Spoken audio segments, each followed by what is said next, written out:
Saludamos ya a Ignacio Fernández Toxo. Buenos días. Hola, muy buenos días. Y enhorabuena. Muchas gracias.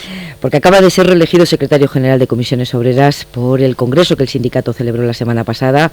Fue el único candidato, algo poco habitual en la historia de las comisiones, y consiguió el 85,6% de los votos. Un congreso marcado, por tanto, por la unidad interna, pero en el que se pudo escuchar una dosis importante de autocrítica, algo no muy habitual.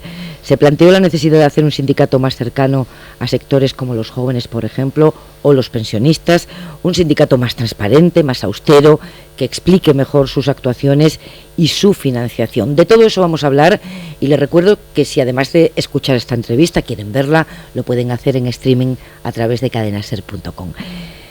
Da la impresión, escuchándolo en el Congreso, de que empiezan a ser muy conscientes de que está en crisis todo un sistema y que ustedes forman parte de él, de ese sistema, y que así son percibidos por los ciudadanos. Sí, y de otra cosa, que es que no somos como creemos que somos como nos percibe la gente. Y esto es muy, en mi opinión, muy importante interiorizarlo, porque esto es lo que debe invitar, y es el caso de Comisiones Obreras, a una organización como la nuestra, a intentar corregir pautas de comportamiento, de inercias probablemente muy instaladas, de actuaciones que tal vez fueron eficaces en un momento determinado del desarrollo de la sociedad española y que hoy no. Mire, yo lo he dicho en el Congreso abiertamente, yo creo que España está en el fin de un ciclo. El fin de un ciclo que nació con el arranque de la Constitución española, y que además ese fin de ciclo coincide con una especie de tormenta perfecta en la que no solo la gente percibe la crisis y vive los efectos de la crisis económica, sino que vivimos una crisis institucional, del conjunto institucional, política, social, de empleo en primera instancia. Lo que pasa es que ahora ocupa poco espacio. Cuesta que se abra espacio ahora mismo con la que está cayendo, pero seguiremos hablando de eso. No quiero interrumpirle, ¿no? Sí. Estamos en un momento de crisis general, y en ese contexto un sindicato como Comisiones Obreras, ¿qué pretende hacer para ser percibido de otra manera? Ya que decía usted, lo importante no es lo que uno es, sino cómo es percibido por la sociedad. Está claro que una parte importante de la opinión pública percibe a los sindicatos como alejados de los parados, por ejemplo, alejados de los desahucios, de los problemas que gravitan en torno a la vida cotidiana de muchas personas. ¿Cómo recuperar esa confianza que las encuestas dicen que ustedes han perdido? No, bueno, de algunas de las cosas que acaba de citar, no. Por ejemplo, en relación con los desahucios, mi sindicato... No está de acuerdo, quería decirme, no estoy de acuerdo, ¿no? No estoy de acuerdo, que estemos alejados, ¿no? Porque es cierto que normalmente se tiende a buscar una persona de referencia o unas personas de referencia en relación con las cosas. Nosotros tenemos una magnífica relación con la plataforma antidesahucios, y de hecho la organización de Comisiones Obreras y otros sindicatos en Cataluña fueron pioneros en el inicio, y estoy absolutamente convencido, porque además hay datos que lo avalan, que de las firmas que entraron en el Congreso de los Diputados para la propuesta de iniciativa legislativa popular, la mayoría han sido recogidas en sede sindical y por sindicalistas que se han movilizado. ¿Qué no hemos querido hacer? Pues aparecer con el rótulo, con la bandera desplegada del sindicato, porque creo que esto es una cuestión que transversaliza el conjunto de la sociedad, y sería reduccionista intentar apropiarse de ella. Pero sí es cierto, nosotros tenemos también un déficit de relación con la sociedad. Las personas que están en paro primero no quieren reconocerse como colectivo de parados, y por eso nosotros hemos renunciado a organizarlas como parados, sí a intentar, y vamos a activar esto, que es uno de los cambios que queremos hacer, la atención a las personas en desempleo. Las personas en desempleo no buscan organizarse como desempleados, buscan que alguien les ayude a solucionar su problema. Como lo buscan también los jóvenes, ahora buscan itinerarios de salida, desgraciadamente, de España, que bien se está beneficiando a Alemania de esta circunstancia. Nosotros necesitamos conectar mucho más con las empresas y sobre todo con lo que es la inmensa mayoría del tejido empresarial español, que son el 98% casi de las empresas pequeñas de menos de 25 personas, donde el hecho sindical, ahora muy deteriorado por la última y la penúltima reformas laborales, nos obliga a relacionarnos de otra manera. Muy ambicioso eso que pretende usted. Primero, a ver, ¿cómo penetrar, que lo dijeron, quieren que se afilien jóvenes? ¿Cómo van a afiliarse los jóvenes que tienen un 55% de paro? ¿Cómo pretenden penetrar ahí?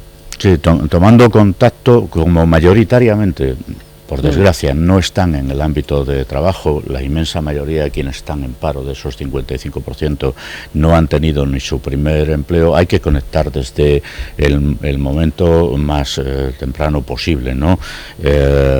Nosotros tenemos organizaciones potentes en los institutos, en los centros de formación profesional, en las universidades. Es ahí donde tenemos que intentar establecer la primera relación, el primer vínculo. No organizar solo, que es muy importante, a profesores, celadores, demás, sino también trabar relación con los jóvenes, formas ligeras de contacto, de relación con el sindicato, no necesariamente vinculado a una cuota, sino de formas participativas. Tenemos muchas relaciones con organizaciones estudiantiles. Nosotros hemos impulsado en el último año una gran convergencia, una gran confluencia ciudadana en esto que se ha tomado el nombre de Cumbre Social. Por ejemplo, el día 10 del mes que viene vamos a salir con la Cumbre Social a las calles. En toda Europa, además, ¿no?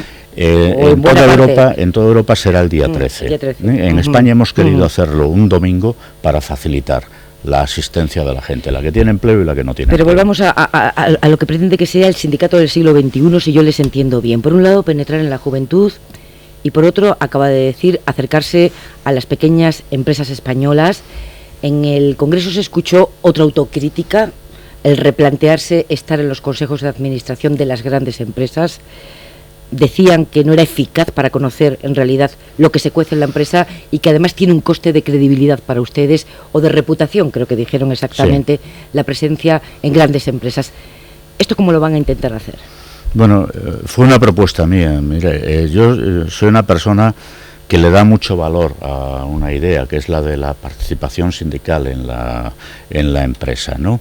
Pero tal vez en España no hemos encontrado la fórmula, tampoco el marco adecuado para que se hiciera un debate a fondo sobre este asunto, adecuada para vehiculizar la participación. La presencia en los consejos de administración de las entidades financieras o de alguna otra empresa se reduce a un volumen ridículo que en términos porcentuales no alcanza ni al 1% de las empresas en nuestro país, pero es muy significativo, y además, como ha estado trufado en el último periodo por la crisis del sistema financiero, de las cajas en particular, esto ha supuesto un altísimo coste, está suponiendo un altísimo coste reputacional para la organización, y me temo yo, y de ahí venía la propuesta y la reflexión, que no tiene la eficacia que debiera tener, ¿no?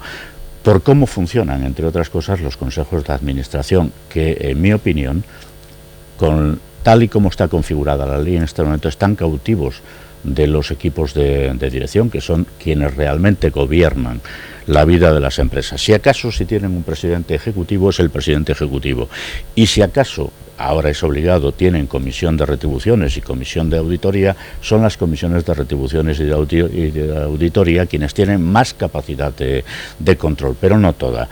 Entonces, hay otras experiencias europeas de participación sindical intensa en la empresa, como por ejemplo los comités de vigilancia en Alemania. No son órganos de gobierno en sentido estricto, pero tienen una participación muy activa en la vida de las empresas. Lo primero que tenemos que despejar es si el mundo empresarial en España está dispuesto a compartir. ¿Y usted qué cree? Yo de momento no lo veo dispuesto a compartir. Y la reforma laboral avanza en el sentido contrario. Mucha capacidad unilateral para la actuación del empresariado, y mucho deterioro de las capacidades colectivas de los trabajadores de intervenir en el gobierno de las empresas. Seguimos avanzando en esa autocrítica que ustedes hacen de lo que ha sido el papel de los sindicatos en este tiempo, porque estaban dentro, por ejemplo, de las cajas de ahorro, en los consejos de administración, y todos sabemos cómo han terminado las cajas de ahorro, y tampoco los sindicatos dieron la voz de alarma sobre lo que allí pasado. Ustedes quieren aumentar su independencia, cuestionan, por ejemplo, la imagen que proyectan los sindicatos manejando los fondos que se destinan a formación, y que de momento parece que solo le pasa coste de imagen a los sindicatos y no a la patronal, que también maneja esos mismos fondos. ¿Cuál es el problema en ese manejo? A ver, la palabra lleva implícita una carga, ¿no? Porque las palabras no son neutras. Nunca. ¿No? Yo no hablaría de manejo, pero bueno, usted está en su derecho de expresarlo así, ¿no? Los recursos de formación, y ayer conocimos una sentencia del Tribunal Constitucional que así lo dice, son recursos que nacen en el centro de trabajo, de cotizaciones de empresas y trabajadores. Y por lo tanto, en España, que no había un sistema de formación para la recualificación de los trabajadores en el año 92, que es cuando nace la idea de favorecer la formación para la transformación del modelo económico, esto que ahora suena a veces, ¿no?, en los discursos de nuestro país, fuimos los sindicatos y las organizaciones empresariales quienes lo pusimos en marcha, con muchos problemas, y se creó una estructura que tiene un coste, que no financia el Estado, que se financia con el 0,7% de la cotización que nace en las empresas. De esto, de un tercio se apropiaron las comunidades autónomas y otro tercio va a formación individual, permisos individuales de formación. Nosotros intervenimos en la formación porque hemos creado una estructura, pero no financia el sindicato. Son recursos finalistas que van para esa finalidad, la formación, pero tienen que sostener el sistema, ¿no?